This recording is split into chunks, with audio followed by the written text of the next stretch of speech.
একজন লোক তার ব্র্যান্ড গাড়ি পরিষ্কার করছিল। সেই সময় তার এক 6 বছরের মেয়ে পাশে একটা হাতে পাথর নিয়ে এক কোণে এসে দাঁড়ালো, আর কি যেন গাড়ির ওপরে আঁকিবুকি আঁকতে শুরু করলো। সেই দেখে তিনি রাগে জ্ঞানশূন্য হয়ে পড়লেন, আর এতটাই তিনি রেগে গেলেন, তিনি গাড়ি ধোয়া ছেড়ে দিয়ে বাচ্চাটার হাতের ওপরে সমানে আঘাত করতে শুরু করলো।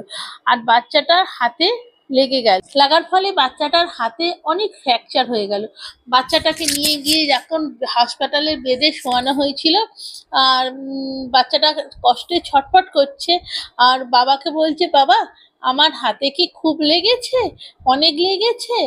আর এই দেখে বাবাটার খুব কষ্ট হলো। সে এখান থেকে চলে গিয়ে গাড়ির ওখানে গেল, গাড়িটাকে এদিক ওদিক করে খুব মারতে আরম্ভ করলো রাগের চোটে।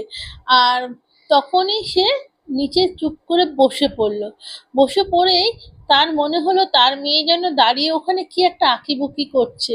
সেইটা দেখার জন্য সে আবার গাড়ির সামনে উঠে দাঁড়ালো, দাঁড়িয়ে দেখলো সে লিখেছে, বাবা আমি তোমায় বড্ড ভালোবাসি, তুমি আমার খুব ভালো বাবা। এই দেখে সে খুব কষ্টে ভেঙে পড়লো। আমরা চট করে কিছু না বুঝে শুনেই প্রচণ্ড রেগে যাই, আর আমরা রাগ কন্ট্রোল করতে পারি না।